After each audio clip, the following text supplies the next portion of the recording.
আমরা মনে করলাম হাসিনা সব মায়েরা বিদেশে পাচার করছে, এখন ইউনুস আসার পরে মনে হয় কিছু একটা হবি, কিন্তু বাজারাত গেলে দেখা যাচ্ছে যা আসলো তাই। দুই একটা হতাশালিক বলতেছে আগেই ভালো আছিল। আমাদের কাহালুতে 3টে আওয়ামী লীগ বাড়াছে, একটা হলো গুজব লীগ, এখন কি লীগ, কিছুদিন পর পর এইবারে ইউনুস থেকে পারবি না, এইবারে আমি কালো শালা তোর কাছে ইউনুসের দাম নেই, হাসিনা যা কর। এক সাংবাদিক হাসিনা বলছে যে এই বিপদে আপনি কোন দোয়া পড়তেছেন? হাসিনা বলতেছে পড়বার গেলে খালি ওর নাম মনে আসে। আল্লাহর ভাই এমন একজনক বসাতে ভাই, হাসিনা পর্যন্ত দোয়া ইউনুস পড়বার পারতেছে না, ধরে কোন কথা ঠিক কিনা, অথচ বিপদে পড়লে কোন দোয়া, এ কথা কন না এখন কোন দোয়া। আয় একজন আমাকে বলতেছে হুজুর হাসিনা কেমন আছে আপনি জানেন, আমাকে বলতেছে আবার কি হলো, ওইদিকে চিল্লা চিল্লি কানাই, সাইডে বসো, ওই কোনার দিকে যাও, কোনায় মন্ডল হও যাও। আমাকে বলতেছে হুজুর হাসিনার মতি গতি কেমন বুঝতেছেন? এক এক সময় এক একটা সাইড হয়ে বাংলাদেশ ষড়যন্ত্র করতেছে, কোন সময় কি হয়ে আসে, কখনো রেকশালে আসে, কখনো আনসার হয়ে আসে, কখনো হাইকোর্টের মধ্যে আসে, কখন কি এবার আবার ইসকন হয়ে যাচ্ছে, কি আর ভাব কি। তখন আমি বললাম বাবা দুপুর বেলায় একটা অস্ট্রেলিয়ান গাভী হারাছে। কোন বেলায়? দুপুর বেলায় অস্ট্রেলিয়ান গাভী হারাছে। এখন এই গাভী খুঁজবার কাছে রোদের মধ্যে ভাই খুঁজে পাচ্ছে না, যে দেখে একটা ছেলে খাড়ায় আছে। তখন ওই গাভীওয়ালা ওই ছেলেকে বলতেছে ভাই আমার এদিকে গাভী যাও দেখছে। ওই ছেলে হলো আর বেটা, বেটাকে বলতেছে কে ভাই আমার গাভী কোন দিকে গেছে? বেটা কয় কে রে, আমার বাপ হয়ে আমার ভাই কলো, এই যে কি হলো, তো চলে গেছে মায়ের কাছে, রাখে মা আব্বা পাগলা হয়ে গেছে আমার তাই ভাই কছে। ইতিমধ্যে বাপ আসে বলতেছে কি হয়েছে গো, তুমি নাকি তোমার ছেলেকে ভাই কইছো, কঠিন রোদের মধ্যে গরু হেলালে কিছু মনে থাকে মা, কিছু মনে থাকে মা। একটা গরু হারানোর পরে বেটাক ভাই কয় বক মা কয়, আর অন্যায় ভাবে 15.5 বছর যেই ক্ষমতার চেয়ারে বসে আছিল সেই ক্ষমতা হারালে কত বড় পাগলি আছে চিন্তা করা দরকার। কথা ঠিক না? ওই কখন যে কাক কি কবি ভাই, নদীর বহু নাই তুই আরামে উঠি থাক, যখন কথা ঠিক কিনা। আমাকে দেশলে কোনো জ্ঞান দান করিস না, কারণ 900 বছর আগে লক্ষণ সের পল আছে আর হাসিনা পল আছে। পলার পরে বাংলার ক্ষমতায় তাকে জনগণ আর কোনোদিনও দেখবে না। ধরে কথা ঠিক কিনা? বসে আছো দাদার বাড়ির, আল্লাহর ওলি বলেছে গাছের গোড়াতে এমন ঝাঁকুনি বাড়বে দিল্লির মামু বাড়ি গিয়ে পড়বা। ধরে কথা ঠিক কিনা? আপনার বলেন তো এ পর্যন্ত আল্লামা সাইদি হুজুরের প্রত্যেকটি কথায় 100 ভাগ ফলে গেছে। ধরে কথা ঠিক কিনা? আজকে শুধু সাইদি হুজুর আছে, 100 বছর বাংলার মানুষ ইমাম আজম হানিফার মতন তাকে মূল্যায়ন করবে। ধরে কথা ঠিক কিনা? 15 বছর জেলখানায় বন্দি থেকে 13 বছর জেলখানায় বন্দি রেখে হাসপাতালে হত্যা করা হয়েছে। আবু হানিফাকেও জেলখানায় বন্দি রেখে 20 পানে হত্যা করা হয়েছে। ধরে কথা ঠিক কিনা? আল্লাহর বান্দার একটু মনোযোগ দিবেন। ফাযকুরুনি আযকুরুকুম ওয়াশকুরুনি ওয়ালা তাকফুরুন। এখান থেকে আপনাদেরকে নিয়ে আইছি এই কোরআন, ইন্না নাহনু নাযালনা যিকরা, এই জিকিরেরই কিন্তু কথা হচ্ছে লাহু লা হাফিজুন। তা আমি বললাম ভাইজান আপনি যে প্রত্যেক তাওয়াফে 4-5 বার করে কাবা চুমা খাচ্ছেন, এতে আপনার ভাব কি? ভাব বুঝতেছেন না হুজুর, আল্লাহর কাবা ঘর চুমা খাওয়া মানে বেগুনা মাসুম হওয়া। আমি ওই লোকটাকে বললাম আপনি যদি 1 কোটি বারও কাবা ঘর চুমা খান আপনার যতটুকু সওয়াব হবে তার চাইতে বেশি সওয়াব হবে একবার যদি আল্লাহর কোরআন চুমা খান। তো আমার অনেকগুলো হাজিয়া ছিল, তারা বলতে হুজুর এটা একটা কথা হলো, আপনি 1 কোটি বার কাবা ঘর চুমা খেয়ে যে সওয়াব হবি তার সাথে বেশি সওয়াব আল্লাহর কোরআন চুমা খেলে হবি, এই দলিল দেন। আমি তখন বললাম শোনো, কাবা আল্লাহর ঘর, কোরআন আল্লাহর বাণী। কাবা কার ঘর? কথা কয় না। কাবা কার ঘর? আল্লাহর ঘর। কোরআন কার বাণী? এই দুটার মধ্যে তফাৎ আছে বাদান, এই দুটা না আছে। দুটার মধ্যে তফাৎ হলো কি, যে কাবা হেফাজতের দায়িত্ব আল্লাহ নেয়নি, কারণ কাবা আল্লাহর ঘর এটা আল্লাহ বলেছে, কিন্তু কাবা হেফাজতের দায়িত্ব আল্লাহ নেয়নি, কাবা হেফাজতের দায়িত্ব দিয়েছে আল্লাহ ওয়ালাদেরকে, জোরে কোন ঠিক কিনা? আর কোরআন আল্লাহর বাণী, এটা কাউকে আল্লাহ হেফাজতের দায়িত্ব দেয়নি, নিজেই কোরআন হেফাজতের দায়িত্ব নিয়েছে। আপনার বলেন তো এর মধ্যে তফাৎ কি? খালি বড় কাবা আল্লাহর ঘর, আল্লাহ যদি হেফাজতের দায়িত্ব নিত, আপনার বলেন তো কোনো কাফের মূর্তিটা ঢুকবার পারত? খালি জিবরাইল বলবি তুই কাবার দরজার কাছে খাড়া হ। আবু জেহেল যখন মূর্তি নিয়ে ঢুকবি, বাম হাতে একটা চল মারবো। যে আবু জেহেল মূর্তি নিয়ে ঢুকতেছে, জিবরাইল মারছে চল, ওই মূর্তি ফেলে দে দৌড়। আবু সুফিয়ান এক মূর্তি নিয়ে আছে, কে রে ভাই তুই দৌড়ালি কেন? হায় হায় আন্দারা চল মারতেছে রে, কে মারতেছে দেখা যাচ্ছে না। আয় ভাই দেখ আমার গাল লাল হয়ে গেছে। আপনি বলেন এই চল খাওয়ার কথা শুনে আর কেউ ঢুকবি? তার নাকি পারে না যে কাবা ঘরের দরজাতে একটা ফেরেস্তা মোতায়েন করতে, খালি ঢুকবি আর পিটুন হবে? কিন্তু না, আল্লাহ রাসূল বললেন ওমর কি বলবার চাও? ওমর ফারুক বলতে সি সি, মদিনা থেকে যে কাবার দিকে আমরা মুখ করে নামাজ পড়লাম, মক্কা বিজয়ের আগে নামাজ কায়েম হয়েছে মদিনায়, ধরে কারণ সুবহানাল্লাহ। মক্কা বিজয়ের আগেই কিন্তু নামাজ কি হয়েছে? কায়েম হয়েছে কোথায়? মদিনায়। কারণ রাসূল হিজরত করার পরে দ্বিতীয় হিজরিতে নামাজ কায়েম হলো। নবী মদিনার যায় খালি নবীগিরি করে নাই, নবীকে আল্লাহ মদিনার রাষ্ট্রপতি বানাইছিল, ধরে কারণ সুবহানাল্লাহ। আর নবী যখন রাষ্ট্রপতি হলেন তখন আল্লাহ তাআলা নবীকে জানাই দিলেন আল্লাযীনা ইম্মাক্কান্নাহুম ফিল আরদ, মুসলমানের মধ্যে কাউকে যখন ক্ষমতা দেওয়া হবে তার 1 নম্বর কাজ হচ্ছে আকামুস সালাত, 1 নম্বর কাজ হচ্ছে নামাজ কায়েম করা, 2 নম্বর কাজ হলো আতাউজ যাকাত, যাকাত ভিত্তিক অর্থনীতি চালু করা। জোরে কোন কথা ঠিক কিনা? আরো 2টা কাজ আছে বলতেছি। তো ব্যাপার হলো তাহলে নামাজ কায়েম হয়েছে হিজরি কত সালে? 2য় সালে। জোরে কোন কত সালে? মক্কা থেকে মদিনা যাওয়ার 2 বছর পরে নামাজ কায়েম হয়েছে, আর মক্কা বিজয় হয়েছে হিজরি 8ম সালে। তাহলে এই যে 6টা বছর হলে আমরা কাবা ঘরের দিকে নামাজ পড়তেছি, কাবা ঘরের মধ্যে কাফের মূর্তি, আমাকে নামাজ কি হসে হুজুর? উমর ফারুক বলতেছে, দরকার কে? আল্লাহ রাসূল বলেন ওমর কাবা আল্লাহর ঘর, কিন্তু আল্লাহ হেফাজতের দায়িত্ব নেই নাই। আল্লাহওয়ালা মানুষ যখন কাবার পাশে থাকবে তখন কাবা হেফাজত হবে। আপনাকে পুরাতন মসজিদ, এই মসজিদ হেফাজতের দায়িত্ব আল্লাহ নেবে না, কিন্তু মসজিদ আল্লাহর ঘর, হেফাজতের দায়িত্ব আপনাদের কি নেওয়া লাগবে? জোরে কোন কথা ঠিক কিনা? অনেক মসজিদের মধ্যে ঢুকা দেখি টাইস করছে, সেই সুন্দর টাইস, কিন্তু এটা লোক দেয়া এটা ধুল লাগে রে, টাইসের উপর ধুল লাগে। মুয়াজ্জিন সাহেব আপনি মসজিদ ঝাড় দেন না? না হুজুর। তা আল্লাহর ঘর ঝাড় দেন না কারণ কি? আজান দিয়ে আকামত দিয়ে কেউ আসে না, কেউ যদি না আসে কোন অযথা ঝাড় দিয়ে লাভ আছে? আপনি খালি তাকে দেখেন আমার জায়গা, আমার জায়গায় তাকে দেখেন গামছার 2 বাড়ি বাড়ি জায়গা পরিষ্কার করি, আল্লাহ আকবার নামাজ পড়ি, একজন আসে না, খামাকা ঝাড় দেবো কেন? তার মানে বোঝা গেল মসজিদের আশেপাশে যদি মুসল্লি না থাকে মসজিদের উন্নয়ন হয় না। মসজিদের উন্নয়ন হলো মুসল্লি কালেকশন। ধরে কোন কথা ঠিক কিনা? একটু মনোযোগ দিয়ে শুনবেন। এই কোরআন আল্লাহ নিজেই হেফাজতের দায়িত্ব নিয়েছে। নির্ভুল কোরআন আল্লাহ আমাদেরকে হেদায়েত স্বরূপ দান করেছেন। আল্লাহ বলেছেন জালিকাল কিতাবু লা রাইবা ফি হুদাল লিল মুত্তাকিন, এই কিতাবের মধ্যে কোনো সন্দেহ নাই, এই কিতাব মুত্তাকিদেরকে হেদায়েত দিবে। যারা আমরা মুত্তাকি হব, কোরআন থেকে যদি হেদায়েত নিবার চাই তাহলে কোরআনকে জিকির হিসাবে গ্রহণ করা লাগবে। এই জিকিরটা কি? আমার হুজুর বললেন, হুজুর এখানে একটা হাফেজি মাদ্রাসা করা হয়েছে, এই মাদ্রাসার কথা বলবেন। মাদ্রাসার কথা বলা লাগবে না, কোরআন শিক্ষা করা যদি ফরজে আইন হয়, প্রত্যেকটা মুসলমানকে যদি কোরআন শিখতেই হয় তাহলে মাদ্রাসার গুরুত্ব এমনি দিবে। ধরে কোন ঠিক কিনা? এখন আপনাদের কাছে আমার প্রশ্ন হলো, এই কোরআন শিক্ষা করা কেন ফরজ? কেন আল্লাহ বললেন ইন্নামাল মুমিনুনা আল্লাযীনা ইযা যুকিরাল্লাহু ওয়াজিলাত কুলুবুহুম, এখানেও কিন্তু যুকিরাল্লাহ আছে, যুকিরাল্লাহ আছে না? মানে আল্লাহর জিকির।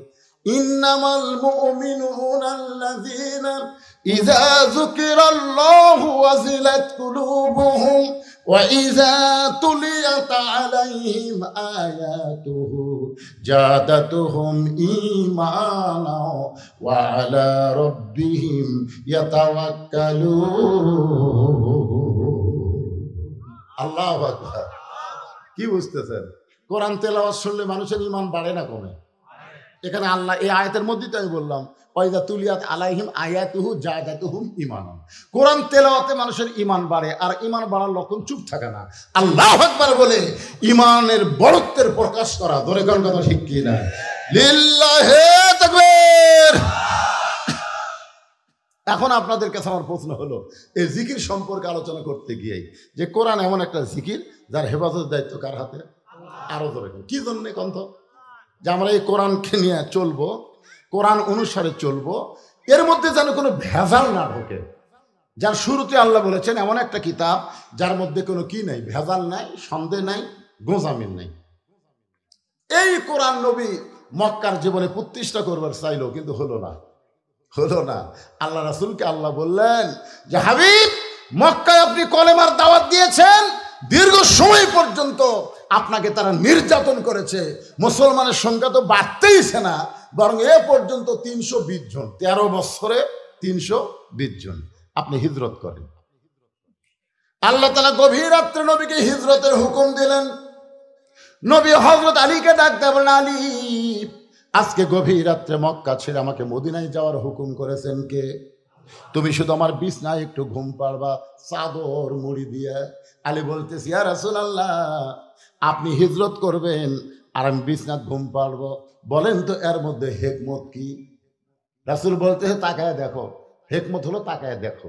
আলী তাকায় দেখে মক্কার 37টা নেতা।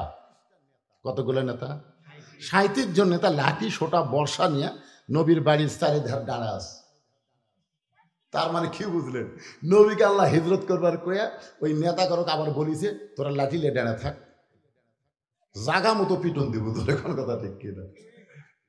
আলী বলতে, হুজুর, এতদিন আমি মনে করতাম আল্লাহ আপনার পক্ষে আছে, কিন্তু আজকে দেখে বুঝতেছি যা কিছু তা আল্লাহ করতেছে। আপনাকে আল্লাহ হিজরতের হুকুম দিল, আর এরা লাঠি সোটা নিয়ে দাঁড়ায় থাকলো, কারণ কি? যেদিন এরা আপনার বাড়ি ঘেরাও করেনি সেই দিন আল্লাহ হিজরতের হুকুম দিলেই তো পারত। আজকে সবাই যখন লাঠি সোটা নিয়ে দাঁড়ায় আছে, আর এই সময় আপনাকে মক্কা ছেড়ে মদিনার যাওয়ার হুকুম দিল, আমার মনে হয় আল্লাহ নবী বলেন, আলী, তোমাকে যেইটা হুকুম দিলাম তুমি সেইটাই করো। আমার বিছনায় চাদর মুড়ি দিয়ে তুমি ঘুমায়া যাও, খবরদার চেতন থাকবা না, তুমি ঘুমায়া যাও। নবীর কথা মতো হযরত আলী চাদর মুড়ি দিয়ে বিছনায় ঘুমায় গেলেন। কিছুক্ষণ পরে নবী আবার আসে চাদর টান দিয়ে দেখি তো চেতন থেকে ঘুমের ভান করতেছে নাকি। চাদর টান দিয়ে দেখে হযরত আলী অঘোর নিদ্রায় শায়িত। জোরে কর সুবহানাল্লাহ। কারণ রাসূল বলেছেন ঘুমায়া যাও। রাসূল যেখানে ঘুমাতে বলেছেন সেখানে চেতন থাকা যাবে। হযরত আলী যখন ঘুমায় গেছে, এমন সময় নবী আমার চুপি চুপি ঘরের দরজা খুলে তাকায় দেখে 37 জন নেতা লাঠি সোটানে দাঁড়ায় আছে।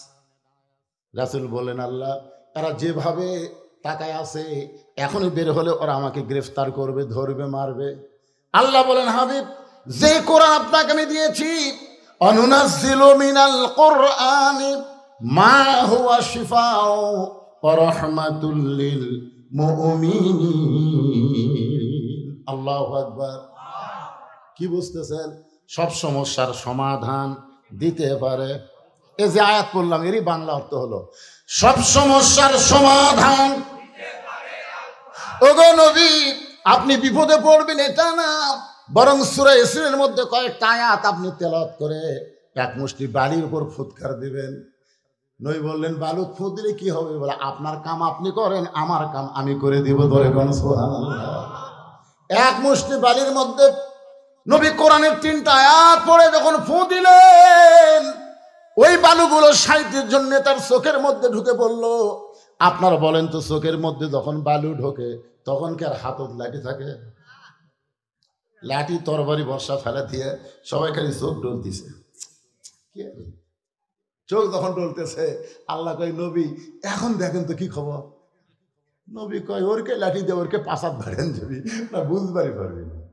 আল্লাহ বললেন আপনাকে মারা লাগবে না, জাগা মতো মারে আমি দেব, আপনি খালি যান। নবী আমার চুপি চুপি আবু বকরের বাড়ির দরজায় আস্তে করে ডাকে আবু বকর, সঙ্গে সঙ্গে দরজা খুলে গেল। রাসূল বলে আবু বকর আমি যে তোমার বাড়িতে আসতেছি এটা তুমি আগে থেকেই জানতে নাকি? আবু বকর বলে হুজুর আপনার কি মনে নাই? কয় আজ প্রায় 6 মাস আগে আপনি বলেছিলেন একদিন গভীর রাত্রে মক্কা ছেড়ে মদিনায় হিজরত করা লাগবে, আমাকে সঙ্গে করে আপনি মদিনায় যাবেন। সেদিন থেকে আজ পর্যন্ত কোনো রাত্রিবেলা ঘুমাইনি, সারা রাত আমি দরজায় দাঁড়িয়ে থাকি। সঙ্গে সঙ্গে নবী বললেন চলো যাই। যেই বলছে চলো যাই, আবু বকর বলেন ইয়া রাসূলুল্লাহ চলেন। নবী বললেন আবু বকর চলো যাই বললাম, তুমি আমার সঙ্গে চলতেছো, একটা বার তুমি কি ঘরের মধ্যে যাবা না? তোমার বিবি বাচ্চার কাছে তুমি কি বলবো না? কারণ মক্কা ছেড়ে মদিনায় যাচ্ছ, বিবি বাচ্চার কাছে কি তুমি বিদায় নিবা না? আবু বকর বলল নবী গো, আপনি যেদিন আমার নেতা আর আমি যেদিন ইসলামের কর্মী হয়েছি, সেদিন থেকে কলিজার মধ্যে আমার নিয়ত হলো আল্লাহ রাসূল ছাড়া অন্য কাউকে আমি প্রাধান্য দেই না। আল্লাহর হুকুম নবীর তরিকা মোতাবেক চলাটাই হলো আমার 1 নম্বর দায়িত্ব। নিজের বিবি বাচ্চার কাছে না বলে নবীর সঙ্গে চলতেছেন মক্কা থেকে মদিনার উত্তর দিকে, আর আল্লাহর নবী আবু বকরকে নিয়ে যায় পূর্ব দিকে। আবু বকর বলে হুজুর আপনি কি মদিনার রাস্তা ভুলে গেছেন নাকি? মদিনা হলো মক্কা থেকে উত্তর দিকে, কিন্তু আমরা যাচ্ছি পূর্ব দিকে। রাসূল বলে আবু বকর আমি রাস্তা ভুলি নাই, এই পূর্ব দিকে যাওয়াটাই হলো আল্লাহর হুকুম। আবু বকর বলে রাসূলুল্লাহ উত্তর দিকে মদিনা না যায় পূর্ব দিকে যাও, আল্লাহর হুকুম কেন? রাসূল বলে আবু বকর ওই যে একটা পাহাড় দেখতেছো? বলে হ্যাঁ। ওই পাহাড়ের উপরে আমাদের 2 জনকে উঠতে হবে, ওই পাহাড়ের ভিতরে একটা গর্ত আছে, এই গর্তের মধ্যে আমাদেরকে আত্মগোপন করা লাগবে। আবু বকর বলে ইয়া রাসূলুল্লাহ আল্লাহর হুকুমেই যদি মদিনায় হিজরত করা লাগে তাহলে আত্মগোপন করবেন কার ভয়ে? হুজুর আত্মগোপন করবেন কার ভয়ে? আল্লাহ রাসূল আবু বকর আল্লাহর হুকুমে আমাদেরকে আত্মগোপন করা লাগবে, আল্লাহর হুকুমে হিজরত করাও যেমন ফরজ, আল্লাহর হুকুমে আত্মগোপন করাও হলো তেমন ফরজ। আমাকে একজন বলতে হুজুর আইদুল হক জিহাদি আগে আমরা দেখতে ওয়াজ শুনবার গেলে দেখি ওয়াজত আসে চোরের মতন, মানে কোন দিক দিয়ে টেজে উঠলো আমরা বুঝতে পারি না। আবার যখন ওয়াজ শেষ হয় তখন বাতিলিবা চলে যায়। এটা কারণ কি হুজুর? কারণ হলো গারে সুর, কারণ হলো গারে সুর, এরই নাম হলো হিকমত। জোরে কোন সুবহানাল্লাহ। উত্তর দিকে না যায় পূর্ব দিকে যায়, পাহাড়ের গুহার মধ্যে লুকে আছে। আবু জেহেলের ভয়ে, কাফেরের ভয়ে না আল্লাহর হুকুমে? আল্লাহর হুকুম।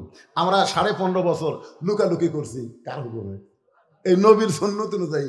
লুকালুকি না করলে আজকে ইসলামী আন্দোলন এত বড় পজিশনে যাইতো। আজকে সমস্ত দল ইসলামী আন্দোলনকে চিন্তা করতেছে, না জানে আগামীতে কি হয়। আমরা তো পুরোপুরি একটা আওয়াজই দিয়ে দিচ্ছি, সব দেখা শেষ, আগামীতে দেখবো আল্লাহর কোরআনের বাংলাদেশ। এটা কি এমনি এমনি করছি? গোটা বাংলাদেশ ওয়াজ করতে গিয়ে বুঝতে পারতেছি ভাইজান, আমরা নাঙ্গল দিয়ে চাষ করছি, কিংবা আমরা এই পাওয়ার টিলার দিয়ে চাষ করি, তা নাঙ্গলই করি। যখন এক মার্কা নাঙ্গল দিয়ে চাষ করছি, ধান কাটে নৌকাত করে আমরা নদীর ওই পারে নিয়ে যাচ্ছি মাপার জন্য। কি দিয়া মাপতেন এখন আপনি চিন্তা করবেন। জোরে কথা ঠিক কি না? সব দেখা শেষ, আগামীতে দেখবো এই 92 মুসলমানে আল্লাহর কোরআনের বাংলাদেশ। কারা কারা দেখতে রাজি? 2 হাত তুলে আল্লাহকে দেখান। লিল্লাহে তাকবীর। সব তো দেখলেন ভাইজান, কোরআনটা কেমন খালি শুনলে হবে না, এটা বাস্তবে দেখা লাগবে। জোরে কোন কথা ঠিক কি না? একটু মনোযোগ দিয়ে শুনবেন। সকাল হয়ে গেছে, আবু জেহেল বলতেছে যে পাহারা দিছি পলাবি কোন দিক দিয়ে? আমাকে পাহারা বুঝতেছে না, সেই রকম পাহারা, পলাবে কোন দিক দিয়ে? আবু সুফিয়ান বলতেছে আজকে রাত্রেবেলা পলাবো না, আমরা কি ফেরত যাবো? আবু জেহেল বলতেছে এই 37 জন আবার কবে একত্র হবো? দরকার নাই, দরজা ভাঙ্গে আজকে কাম সারা লাগবে। 37 জন নেতার মধ্যে আবু জেহেল হলেন বড় নেতা। দরজা খুলে তাকায় দেখে ওরে তার চাদর দিয়ে ঘুম পাড়তেছে, ঘুমের কারণে নাকের শব্দ শোনা যায়। আবু সুফিয়ান, আবু জেহেল একসাথে।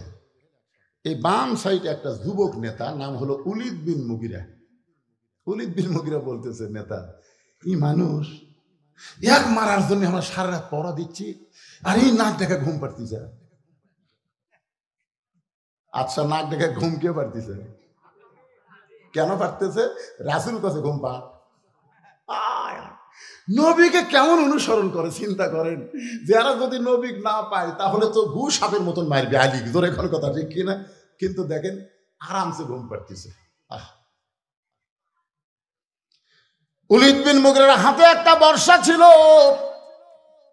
চাদরের মধ্যে আল্লাহর নবী মনে করে ওই বর্ষা যখন মারতে চায়, আবু জেহেল বলতেছে ঘুমন্ত মানুষকে মারা জায়েজ নাই। বড় নেতা ফতুয়া মারছে, ঘুমন্ত মানুষও মারা জায়েজ নাই রে।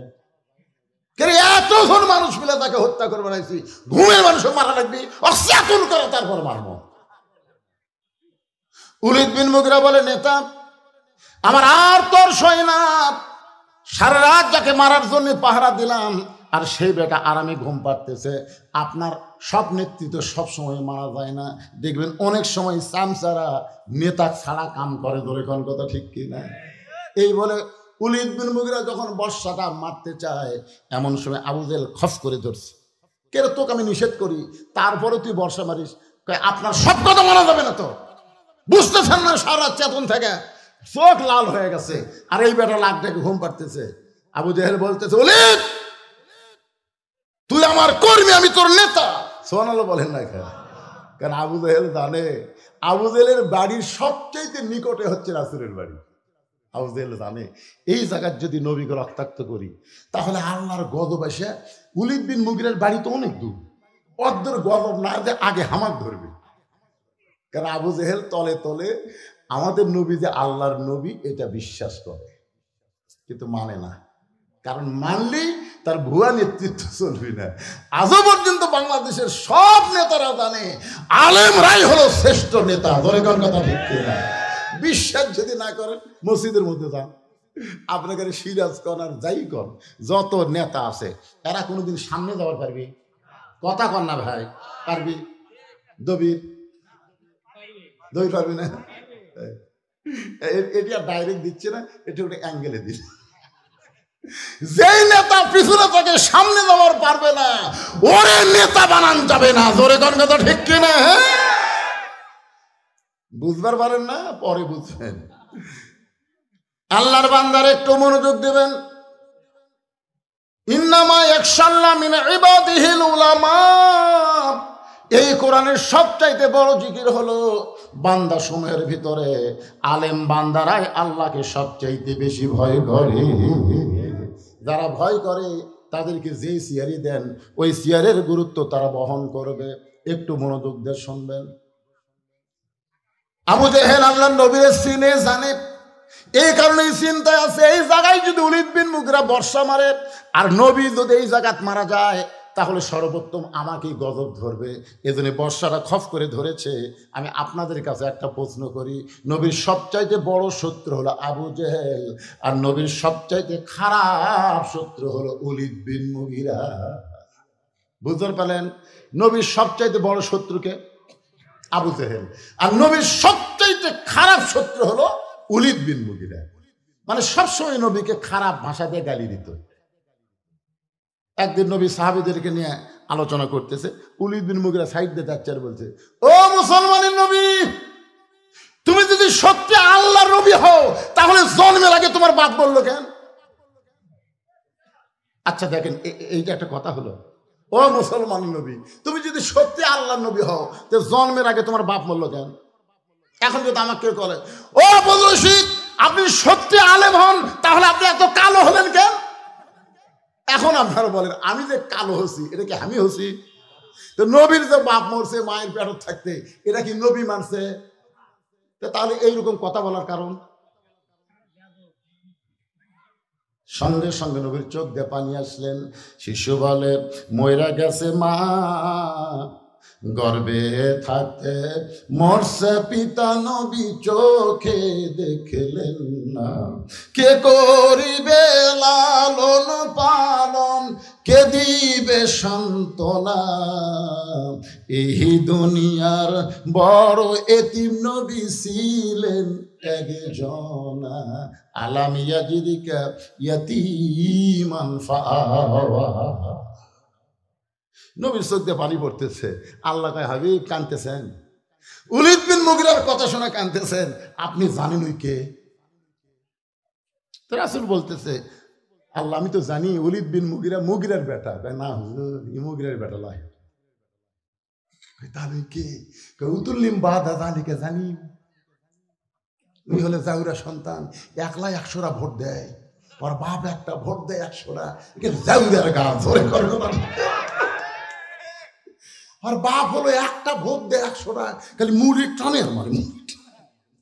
যারা বাংলাদেশে একের অধিক ভোট দিচ্ছেন তারা অধিকাংশই যাবে। কথা কর না রে, কথা কর না কেন? তোর বাপ কয়টা খায়? একটাতে ভোট দিল কয়টা? এক বাপের বেটা হয়ে তুই 10টা ভোট কেমন দেশ? উতুল্লিম বাদা জালিকা জানি। নবী বুঝবার পারছে আল্লাহ কি কইছে। কিছুদিন পরে ওর কামিত হলো ওই নবীর খারাপ শত্রু।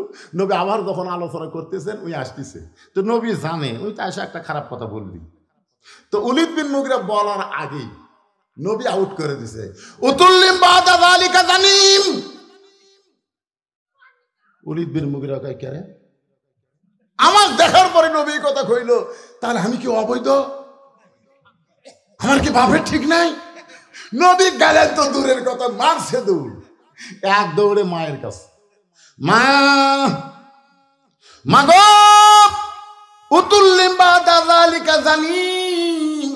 মা কান্দার বলে, এত বছর পর এই সত্য কথা তোরে কে শুনাইল? যে কথা দুনিয়ার কেউ জানে না রে, খালি আমি জানি। এই কথা তোরে কে শুনাইল? ওলীদ বিন মুগিরা বলতেছে, মা কি কি কি কি কি লড়ে? এই কথা তো কে শুনাইল? এত দামি কথা তোরে কে শুনাইল রে? যে তোরে শুনাইছে এ দুনিয়ার সাধারণ মানুষ না। ধরে কোন সুবহানাল্লাহ। ওলীদ বিন মুগিরা বলে, মা তাহলে সত্যই কি আমি দারুস সন্তান? ওলীদ বিন মুগিরার মা বলতেছে, তুই দারুস সন্তান এইটা তোরে যে বলেছে আমি জানি না, তবে কথা সত্য। ওলীদ বিন মুগিরা বলে, মা তাহলে বলেন তো আমার জন্মটা কিভাবে হলো? এখান থেকে বোঝা গেল আল্লাহর নবীকে যারা গালমন্দ করবে, নবীর বিরুদ্ধে যারা সমালোচনা করবে, এমনকি ওয়ারাসাতুল আম্বিয়া আলেমদেরকে নিয়ে যারা সমালোচনা করবে, তারা সকলেই হলো অবৈধ সন্তান। বৈধ সন্তান কোনোদিন আলেমদের সমালোচনা করবে না। আল উলামা ওয়ারাসাতুল আম্বিয়া, আলেমরা হলো নবীদের ওয়ারিস। এবার ওলীদ বিন মুগিরার মা বলতেছে, ওয়াজান তাহলে শোন, আমার মায়েরা যারা পর্দার অন্তর আছেন, এখন একটু আপনাদের মনোযোগ দিয়ে শোনা লাগবে। কারণ বাবা আনন্দে মাতিয়া সাগরে ভাসাইয়া সেই যে চইলা যায় খবর লয় না। মাজন ধরিয়া উদরে কত কষ্ট করে, 10 মাস পরে পায় প্রসবের বেদনা। এমন দরদি ভবে কেউ হবে না আমার মা, মা গো। আমাদের সেই মা গুলো ভালো হোক, আমরা চাই কি চাই না? যখন চাই কি চাই না? ওলীদ বিন মুগিরার মা, ও মা, যারা পর্দার অন্তরে বসে আছেন তারা একটু মনোযোগ দিয়ে শুনবেন। অনেক যুবক যুবতী বউথিয়া মালয়েশিয়া যায়, অনেক যুবক বউথিয়া সৌদি আরব যায়, আছে না নাই? আপনার এলাকাতে এরকম আছে না নাই? এখন যে বাসটা হইয়া খালি খাফের খাপ মন্তাজের বাস। মায়েরা রে, হায় হায় রে, আমাদের বাংলাদেশের যা পরকিয়া শুরু আছে, পরকিয়া। এই শালা নিজুম মজুমদার পরকিয়া করতে ধরা পড়ছে, হারফিক খাচ্ছে, সরকার কি খাচ্ছে, শালা এমন মার দিছে ভাই টকশোর মধ্যে। তোর মুখ দিয়ে যে খারাপ কথা বাড়ায়, তোর মুখ পরিষ্কার করলে হারফিক খাওয়া থাকবে। হারফিক মানুষ কোন জায়গা দেয়? কোন জায়গা দেয়? পায়খানা পেশাবখানা হারপিক দেয়। নিজুম মজুমদার ওর মুখের মধ্যে হারপিক ঢুকাছে। দরকার কথা ঠিক কিনা? আমার মায়েদের জন্য বলতেছেন ভালো মা হন। ভালো মা ছিল ফাতেমাতুজ যোহরা, ভালো মা ছিল আব্দুল কাদের জিলানীর মা। একটা মা যদি ভালো হয়, পেটের সন্তান আল্লাহর ওলি হয়। পেটের সন্তান কি হয়? আল্লাহর ওলি হয়। আব্দুল কাদের জিলানীর কথা আমি বহুদিন আপনাদের এলাকায় আগে করেছিলাম। 4 বছর বয়সে এরকম হাফিজ একটা মাদ্রাসায় উম্মুল খায়ের ফাতেমা, আব্দুল কাদের জিলানীর মায়ের নাম হলো উম্মুল খায়ের ফাতেমা, নবীর মেয়ের নামের মতোই ফাতেমা। মাদ্রাসায় ভর্তি করে দিয়েছে, সন্তানকে কোরআনের হাফেজ বানাবার চাই। ওস্তাদ বললেন, মা কোনো টেনশন করেন না, আল্লাহ তাআলা যদি রহমত করে আপনার ছেলে কোরআনের হাফেজ হয়ে যাবে। তখন আব্দুল কাদের বয়স হলো মাত্র 4 বছর। 4 বছরের ছোট্ট আব্দুল কাদেরকে মাদ্রাসায় ভর্তি করে দিয়ে গেছে। পরদিন সকালবেলায় দেখবেন ওস্তাদেরা কিন্তু বাচ্চাকে আগেই কোরআন শরীফ পড়ায় না, সর্বপ্রথম যেটা পড়ায় তার নাম হলো কায়দা। ধরে কারণ তার নাম কি? কায়দা পড়াতে গেলে আগে পেশাবখানাত নিয়ে যায়। আমার মাদ্রাসায় দেখছি ছোট বাচ্চা ভর্তি করে দিলে ওকে আগে কায়দা দেয় না, আগে পেশাবখানাত দিয়ে যায়। আমি কইলাম, হুজুর পেশাবখানাত কেন? হুজুর কায়দার মধ্যে তো কোরআনের অক্ষর আছে। আল্লাহ কোরআনে বলেছে লা ইয়ামাসসুহু ইল্লাল মুতাহহারুন, ততক্ষণ পর্যন্ত কোরআন স্পর্শ করা যাবে না যতক্ষণ পবিত্র না হবে। এরকম যদি পেশাব পায়খানা না শিখাই, এরা পবিত্র কেমনে হবে? 4-5 বছর 6 বছরের বাচ্চাকে মাদ্রাসার ছাত্র হুজুররা পেশাবখানা দিয়ে গেছে, আর আমাকে প্রাইমারি বই হাতত দিচ্ছে। আগডম বাগডম ঘোড়াডম সাজে ঢাক বললো, ঝাঁঝর বাজে, বাজতে বাজতে চললো ঢুলি, ঢুলি গেল কমলা ফুলি, কমলা ফুলির টিয়াটা সূর্য মামার বিয়াটা। কেরা শুয়ে পড়া খাড়া হয়ে পেশাব করে। আমি বললাম, কেরে বেটা বসে থেকে কর, কেমনে পেশাব করা লাগে তোর স্যার শিখাইনি? তখন মুসকি মুসকি হাঁচাকে সাজ সাজে কি কয়, প্রাইমারি পেশাবখানা যায় দিকে আমার স্যারই খাড়া হয়ে পেশাব করে। মানে যে শিক্ষা দিচ্ছে ওই শিক্ষা তো আবার পানি লেওয়া লাগবি, খাড়া হয়ে মারবি।